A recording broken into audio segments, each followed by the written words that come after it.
Olá, futuro sargento, eu sou o professor Heron, você está no canal Heron Educador. Na aula de hoje a gente vai começar um novo tópico, Brasil República, e, obviamente, iniciaremos falando aí a respeito da República Velha. Então, vamos à aula?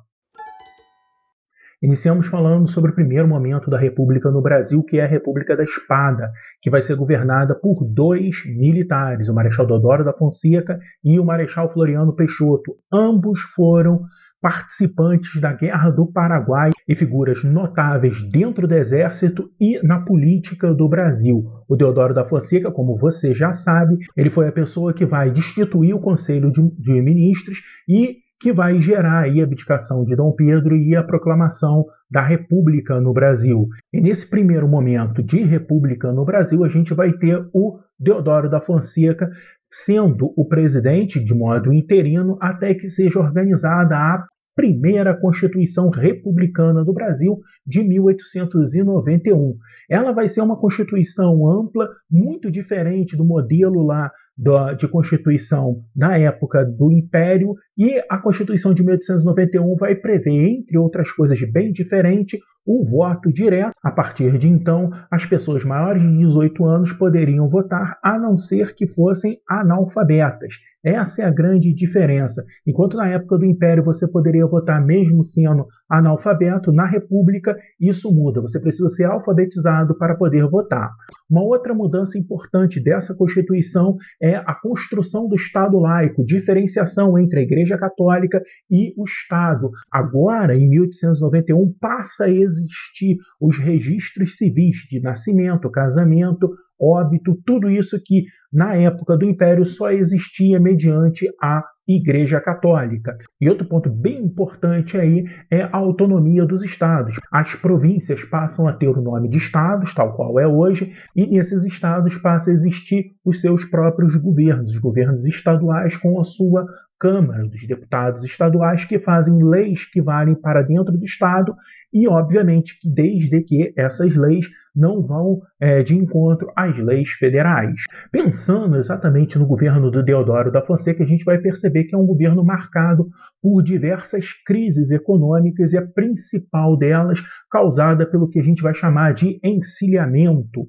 E o que vem a ser isso?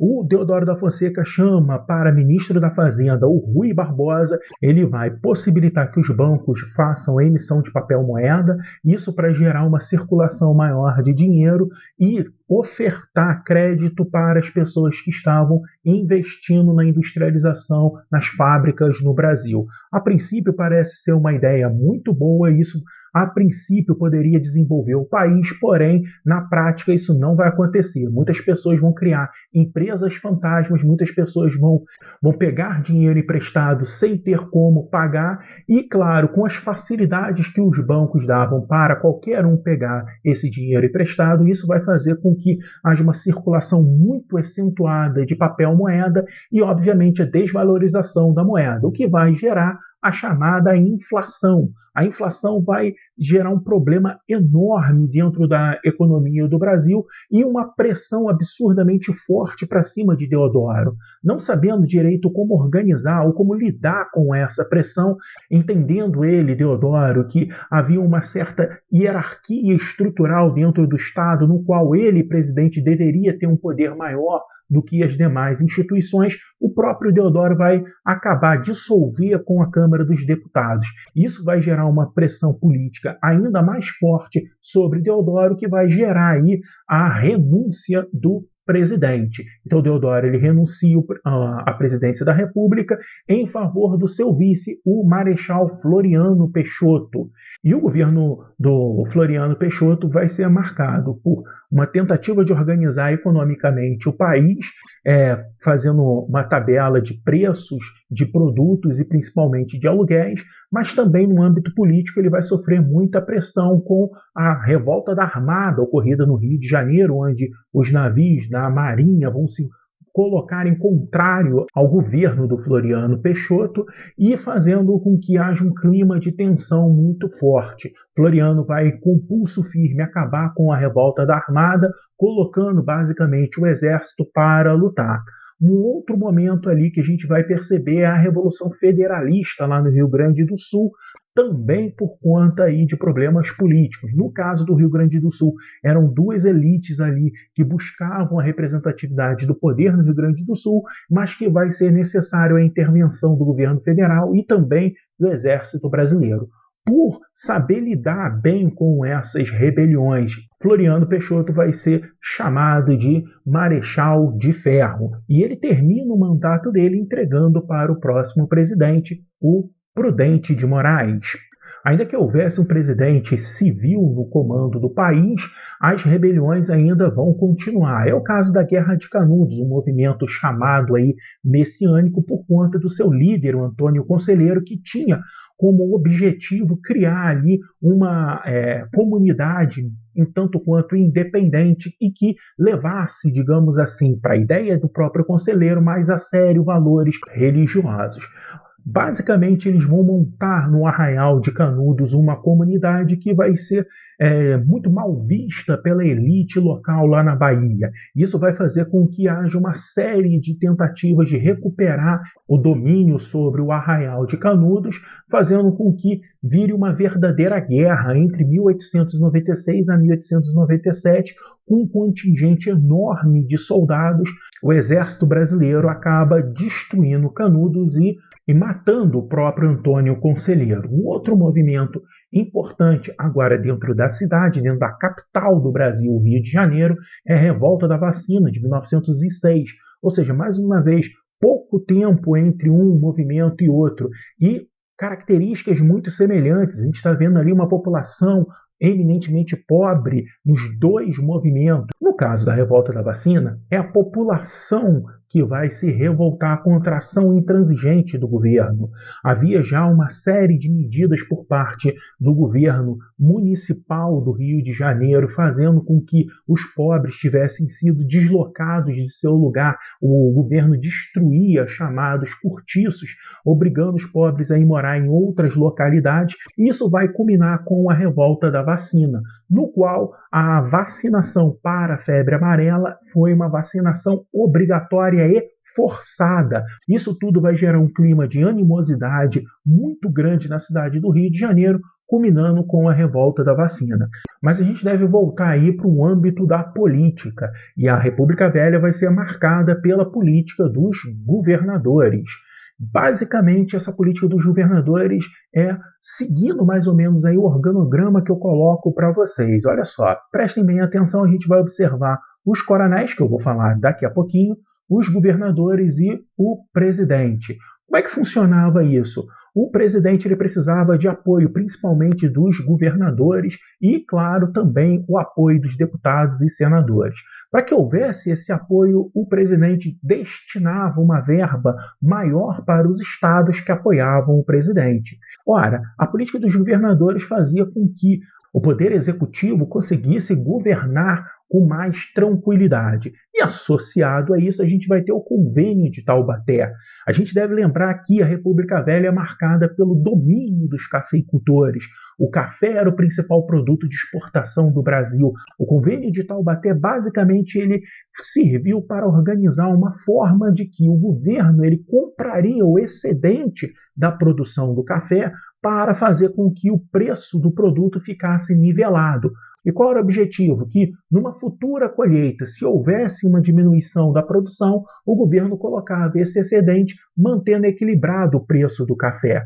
Falamos bastante sobre os cafeicultores que, em sua maioria, ficavam em São Paulo, e destacadamente o estado de São Paulo é o estado mais rico do Brasil, mas havia um outro estado extremamente importante que era Minas Gerais, por conta da sua população e da grande quantidade de deputados que formavam o Congresso, a bancada, digamos assim, mineira no Congresso. Isso vai fazer com que, na prática, essa governabilidade ela só vai ser exercida na chamada política do café com leite, onde o presidente da República, sendo ele paulista, vai indicar como seu sucessor, como apoiar como seu sucessor um candidato mineiro.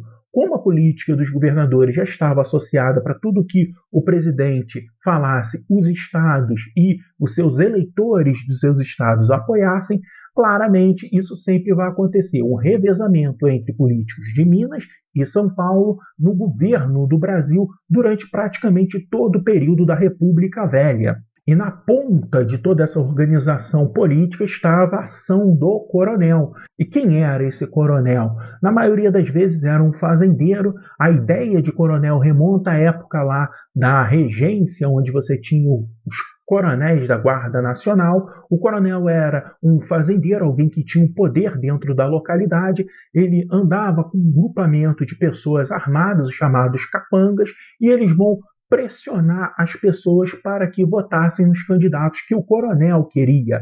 E, para piorar, o voto nessa época era o voto aberto, portanto a pessoa tinha que falar em quem ela vai votar, daí a ideia da charge que eu apresento. O coronel, um capanga, atrás dele, obrigando a pessoa a votar no candidato.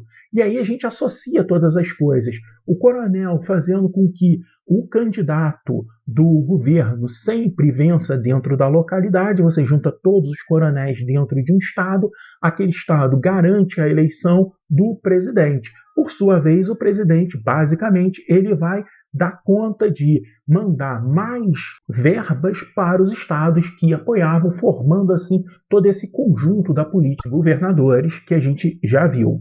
Agora está na hora de testar o seu conhecimento e saber se você entendeu de fato tudo aquilo que eu expliquei. Então vamos lá às questões das provas anteriores. Bom, questão aí de 2017. Durante o governo do Marechal Deodoro da Fonseca, seu ministro da Fazenda, Rui Barbosa, adotou uma série de medidas econômicas que ficou conhecida como encilhamento.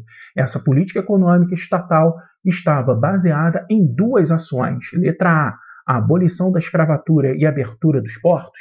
Letra B, a emissão de papel moeda e a expansão de crédito. Letra C, o incentivo à imigração e o financiamento de casas próprias. Letra D, a especulação financeira e a criação de empresas fantasmas. Ou letra E, um programa de privatização e a criação de um imposto único. Resposta letra B, a emissão de papel moeda e a expansão de crédito para a população. A abolição da escravatura ocorreu um pouco antes, no finalzinho do Império, e a abertura dos portos se remete à época ainda do Brasil colônia, com a chegada da corte portuguesa aqui. Incentivo à imigração e financiamento de casas próprias não vai acontecer. Especulação financeira, tudo bem, ocorre. E a criação de empresas fantasmas, não, o governo não vai adotar essa medida. E um programa de privatizações, isso vai acontecer no final do século XX no Brasil. Questão aí de 2017. A política de emissão de dinheiro em grande quantidade que causou uma desenfreada especulação na Bolsa de Valores durante o governo do Marechal Deodoro da Fonseca ficou conhecida como letra A, encilhamento, B, crise de 29, C, crise contestada, D, queda do Banco do Brasil, letra E, queda do Marechal de Ferro. Resposta aí, letra C, o encilhamento. A gente acabou de verificar essa situação.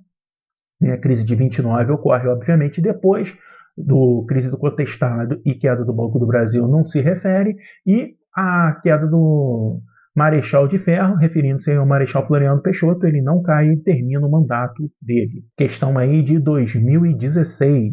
Na República Velha ocorreram vários movimentos contestatórios. Identifique aquele que está localizado geograficamente de forma correta. Letra A, revolta da vacina no Rio de Janeiro. B, Revolução Federalista no Paraná.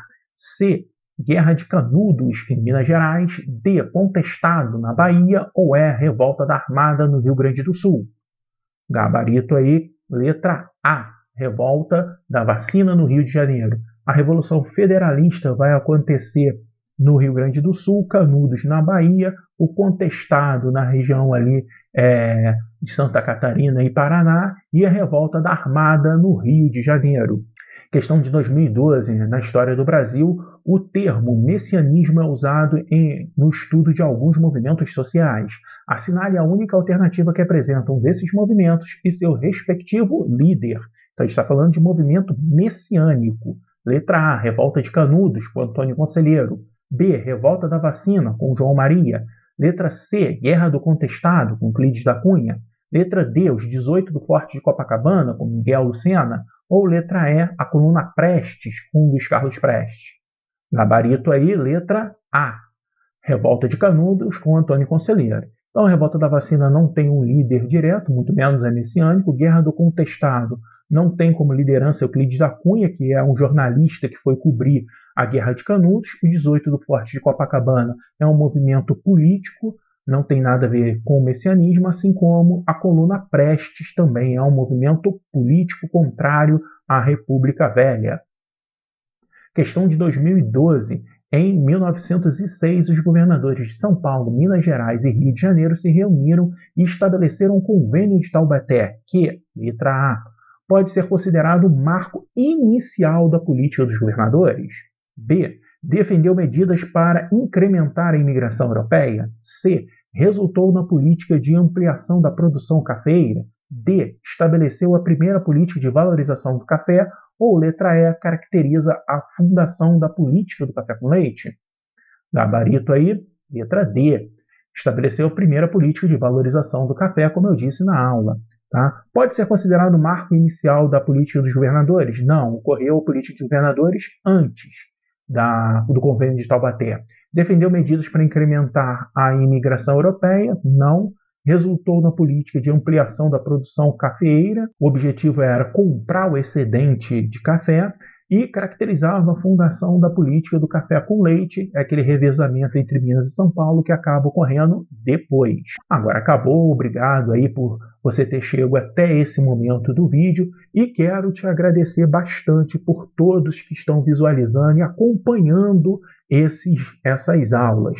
E claro, eu peço a ajuda de você, porque se você chegou até aqui nesse vídeo é porque você está me acompanhando aí no YouTube. Essas aulas estão sendo importantes para você e agora é vez de você também me ajudar a seguir produzindo conteúdo. Dê um like aqui nesse vídeo, se inscreva no meu canal, acompanhe um pouco mais o meu trabalho no Facebook, no Instagram, para que a gente possa dar continuidade a esse trabalho aí e que vai te levar à Escola de Sargento de Armas do Exército Brasileiro. Muito obrigado, até a próxima, valeu!